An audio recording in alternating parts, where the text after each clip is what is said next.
ಪರಪ್ಪನ ಅಗ್ರಹಾರ ಜೈಲಿಗೆ ದರ್ಶನ್ರನ್ನ ಶಿಫ್ಟ್ ಮಾಡುವ ಸಾಧ್ಯತೆ. ದರ್ಶನ್ಗೋಸ್ಕರ ಇಬ್ಬರು ಖೈದಿಗಳು ಪರಪ್ಪನ ಅಗ್ರಹಾರದಲ್ಲಿ ಕಾಯ್ತಿದ್ದಾರೆ. ವಿನಯ್ ಕುಲಕರ್ಣಿ, ಪ್ರಜ್ವಲ್ ರೇವಣ್ಣ ಇಬ್ಬರು ಕೂಡ ಸದ್ಯಕ್ಕೆ ಪರಪ್ಪನ ಅಗ್ರಹಾರ ಜೈಲಿನಲ್ಲಿದ್ದಾರೆ. ದರ್ಶನ್ಗೆ ಆಪ್ತರಾಗಿರುವಂತಹ ಇಬ್ಬರೂ ಖೈದಿಗಳು ಹಿಂದಿನಂತೆ ಬಳ್ಳಾರಿ ಜೈಲಿಗೆ ಕಳುಹಿಸಲು ಅವಕಾಶ. ಜಡ್ಜ್ ತೀರ್ಮಾನದ ಮೇಲೆ ದರ್ಶನ್ ಜೈಲುವಾಸ ನಿಗದಿಯಾಗುತ್ತೆ. ಅವರು ಏನ್ ಹೇಳ್ತಾರೆ ಅದರ ಮೇರೆಗೆ ದರ್ಶನ್ ಪರಪ್ಪನ ಅಗ್ರಹಾರ ಜೈಲಿಗೆ ಹೋಗ್ತಾರಾ, ಬಳ್ಳಾರಿ ಜೈಲಿಗೆ ಹೋಗ್ತಾರಾ ಅನ್ನೋದು. ದೋಷಾರೋಪ ನಿಗದಿ ಪ್ರಕ್ರಿಯೆಯು ಶೀಘ್ರ ಆರಂಭ. ಪ್ರತಿ ಬಾರಿಯೂ ಆರೋಪಿಗಳು ಕೋರ್ಟ್ಗೆ ಹಾಜರಿರಬೇಕು. ಹೀಗಾಗಿ ಪರಪ್ಪನ ಅಗ್ರಹಾರ ಜೈಲು ಸೇರಿದ್ರೆ ದರ್ಶನ್ಗೆ ಅನುಕೂಲ ಆಗುತ್ತೆ. ಎಲ್ಲೇ ಇರಿಸಿದ್ರೂ ದರ್ಶನ್ ಮೇಲಿರಲಿದೆ ಎಲ್ಲರ ಕಣ್ಣು. ಮತ್ತೆ ರಾಜಾತಿಥ್ಯ ಸಿಕ್ಕರೆ ಜೈಲಧಿಕಾರಿಗಳಿಗೆ ಸಂಕಷ್ಟ ಫಿಕ್ಸ್. ಯಾಕಂದ್ರೆ ಸುಪ್ರೀಂ ಕೋರ್ಟ್ ಕೂಡ ಎಚ್ಚರಿಕೆಯನ್ನ ಕೊಟ್ಟಿದೆ. ಏನಾದ್ರೂ ಜೈಲಿನೊಳಗಡೆ ರಾಜಾತಿಥ್ಯ ಕೊಟ್ಟಿದ್ದೆ ಆದ್ರೆ, ಸ್ಪೆಷಲ್ ಆಗಿ VVIP ಟ್ರೀಟ್ಮೆಂಟ್ ಅನ್ನ ನೀಡಿದ್ದೇ ಆದ್ರೆ, ಅದ್ರ ಬಗ್ಗೆ ಫೋಟೋಗಳ ಆಚೆ ಬಂದ್ರೆ, ಯಾರಾದ್ರೂ ಆರೋಪಿತರಿಗೆ ಅನುಕೂಲ ಆಗೋ ರೀತಿಯಲ್ಲಿ ನಡ್ಕೊಂಡಿದ್ದೆ ಆದ್ರೆ ಅಂತಹ ಅಧಿಕಾರಿಗಳ ವಿರುದ್ಧ ಕಠಿಣ ಕ್ರಮವನ್ನು ತೆಗೆದುಕೊಳ್ಬೇಕು, ಸಸ್ಪೆಂಡ್ ಮಾಡಬೇಕು ಅಂತ ಹೇಳಿದೆ ಸುಪ್ರೀಂ ಕೋರ್ಟ್.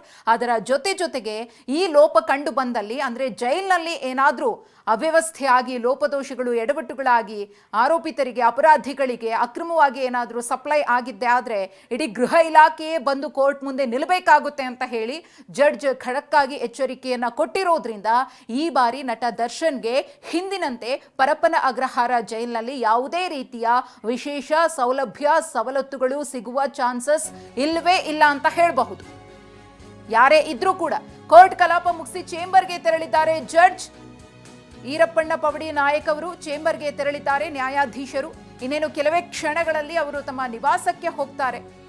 CCH 64ರ ನ್ಯಾಯಾಧೀಶರಾಗಿರುವಂತಹ ಈರಪ್ಪಣ್ಣ ಪವಡಿ ನಾಯಕ್ ಅವರು ಕೋರ್ಟ್ ಕಲಾಪವನ್ನ ಮುಗಿಸಿ ತಮ್ಮ ಚೇಂಬರ್ಗೆ ಹೋಗಿದ್ದಾರೆ. ಇನ್ನೇನು ಕೆಲವೇ ಹೊತ್ತಿನಲ್ಲಿ ಅವರ ಮನೆಯತ್ತ ಅವರು ತೆರಳುತ್ತಾರೆ. ಅವರು ಮನೆಗೆ ರೀಚ್ ಆದ್ಮೇಲೆ ಈ ಕಡೆಯಿಂದ ಈ ಎಲ್ಲಾ ಆರೋಪಿಗಳನ್ನ ಪೊಲೀಸರು ಕರ್ಕೊಂಡು ಹೋಗ್ತಾರೆ. ಅವರ ನಿವಾಸದಲ್ಲಿ ಎಲ್ಲಾ ಆರೋಪಿಗಳನ್ನ ಅವರ ಮುಂದೆ ಹಾಜರುಪಡಿಸ್ತಾರೆ.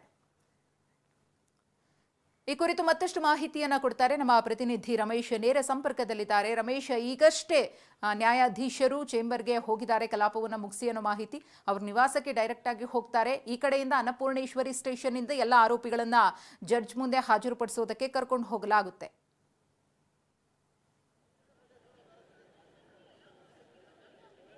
ಮಧುಶ್ರೀ, ಈಗಷ್ಟೇ ಜಡ್ಜು ತಮ್ಮ ಒಂದು ಕಲಾಪವನ್ನು ಮುಗಿಸಿ ಈಗ ಚೇಂಬರ್ಗೆ ತೆರಳಿದ್ದಾರೆ.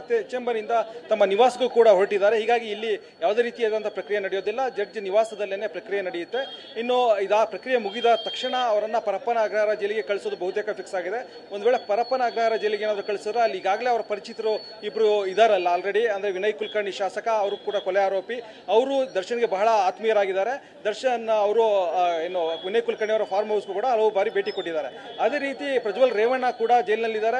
ಪ್ರಜ್ವಲ್ ರೇವಣ್ಣ ಕೂಡ ದರ್ಶನ್ಗೆ ಆಪ್ತರಾಗಿದ್ದಾರೆ. ಅವರ ಕಾರ್ಯಕ್ರಮಗಳಲ್ಲೂ ಕೂಡ ಇವರು ಭಾಗಿಯಾಗಿದ್ದಾರೆ. ಹೀಗಾಗಿ ಇವರಿಬ್ಬರು ಕೂಡ ಅಲ್ಲಿ ಸಿಗ್ತಾರೆ. ಆದರೆ ಈ ಹಿಂದಿನಂತೆ ಅಲ್ಲಿ ಜೈಲಿನಲ್ಲಿ ಯಾವುದೇ ರಾಜಾತಿಥ್ಯ ಕಂಡು ಬಂದರೆ, ಯಾಕಂದ್ರೆ ಇಬ್ರು ಪ್ರಭಾವ ಆಗಿರೋದ್ರಿಂದ ಮತ್ತೆ ಸರ್ಕಾರ ಕೂಡ ಕಾಂಗ್ರೆಸ್ ಇರೋದ್ರಿಂದ ವಿನಯ್ ಕುಲಕರ್ಣಿಗೆ ಏನಾದರೂ ರಾಜಾತಿಥ್ಯ ಸಿಕ್ಕಿದ್ರೆ ಅದರ ಲಾಭ ದರ್ಶನ್ಗೂ ಕೂಡ ಆಗೋ ಸಾಧ್ಯತೆ ಇರುತ್ತೆ. ಆದರೆ ಒಂದ್ ವೇಳೆ ಇದೇನಾದರೂ ಮಾಹಿತಿ ಹೊರಗಡೆ ಗೊತ್ತಾದ್ರೆ ಆಗ ಖಂಡಿತ ಜೈಲು ಅಧೀಕ್ಷಕರಿಗೆ ಬಹಳ ದೊಡ್ಡ ಸಮಸ್ಯೆ ಆಗುತ್ತೆ. ಹೀಗಾಗಿ ಇನ್ನು ಮುಂದೆ ಯಾವುದೇ ಫೆಸಿಲಿಟಿ ದರ್ಶನ್ಗೆ ಕೊಡೋದಾದ್ರೂ ಜೈಲು ಅಧೀಕ್ಷಕರಾಗಲಿ ಅಥವಾ ಯಾವುದೇ ಸಿಬ್ಬಂದಿಗಳಾಗಲಿ ಬಹಳ ಕೇರ್ಫುಲ್ ಆಗಿರಬೇಕು. ಒಂದ್ ವೇಳೆ ಕೊಟ್ಟರೆ ಅವರಿಗೆ ಶಿಕ್ಷೆ ಆಗುವಂಥ ಸಾಧ್ಯತೆ ಇರುತ್ತೆ, ಅಮಾನತ್ ಆಗುವಂಥ ಸಾಧ್ಯತೆ ಇರುತ್ತೆ.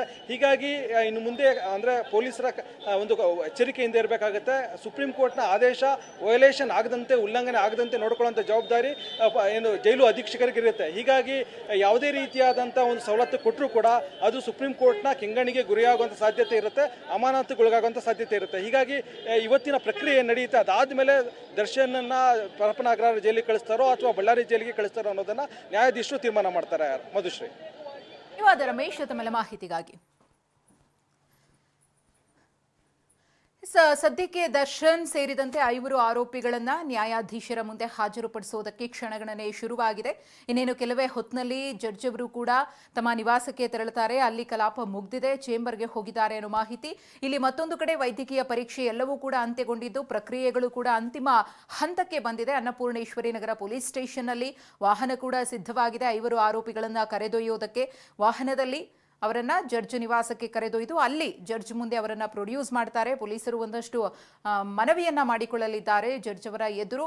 ಅದರ ಜೊತೆಗೆ ಇವರನ್ನ ಪರಪ್ಪನ ಅಗ್ರಹಾರ ಜೈಲಿಗೆ ಹಾಕಬೇಕಾ ಅಥವಾ ಬೇರೆ ಜೈಲಿಗೆ ಶಿಫ್ಟ್ ಮಾಡಬೇಕಾ ಅನ್ನೋದ್ರ ಬಗ್ಗೆಯೂ ಕೂಡ ಚರ್ಚೆಗಳು ಆಗುತ್ತೆ. ಆದರೆ ಟ್ರಯಲ್ ಆರಂಭ ಆಗಬೇಕಿರೋದ್ರಿಂದ ಪರಪ್ಪನ ಅಗ್ರಹಾರ ಜೈಲಿನಲ್ಲೇ ಇರಿಸಿದ್ರೆ ಕೋರ್ಟ್ಗೆ ಬರೋದಕ್ಕೆ ಹೋಗೋದಕ್ಕೆ ಅನುಕೂಲ ಆಗುತ್ತೆ ಅನ್ನೋ ಮಾತುಗಳು ಕೂಡ ಕೇಳಿ ಬರ್ತಾ ಇದೆ.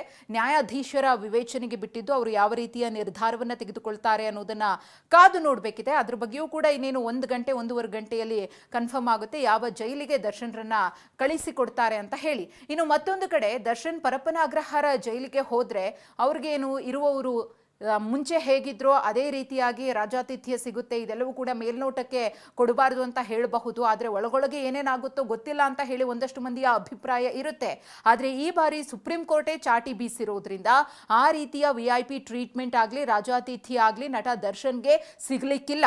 ಎಷ್ಟೇ ಅತ್ಯಾಪ್ತರು ಪರಪ್ಪನ ಅಗ್ರಹಾರ ಜೈಲಿನೊಳಗಡೆ ಇದ್ರೂ ಕೂಡ ಅವರಿಗೆ ಸಿಗುವಂತಹ ಅನುಕೂಲವೂ ದರ್ಶನ್ಗೆ ಸಿಗುತ್ತೆ ಅಂತ ಯಾರು ಕೂಡ ಊಹೆ ಮಾಡೋದಕ್ಕೆ ಸಾಧ್ಯ ಇಲ್ಲ. ಒಂದು ವೇಳೆ ಆ ರೀತಿಯಾಗಿ ಎಡವಟ್ಟನ್ನ ದರ್ಶನ್ ಈ ಬಾರಿಯೂ ಕೂಡ ಮಾಡಿಕೊಂಡಿದ್ದೆ ಆದ್ರೆ ಅದರ ಎಫೆಕ್ಟ್ ಹೇಗಿರುತ್ತೆ ಅನ್ನೋದು ಈಗ ಅರ್ಥ ಆಗಿದೆ. ಮುಂದಿನ ದಿನಗಳಲ್ಲಿ ಅದು ಇನ್ನೂ ದೊಡ್ಡ ಮಟ್ಟದಲ್ಲಿ ನಟ ದರ್ಶನ್ಗೆ ಅರ್ಥ ಆಗಬೇಕಿದೆ.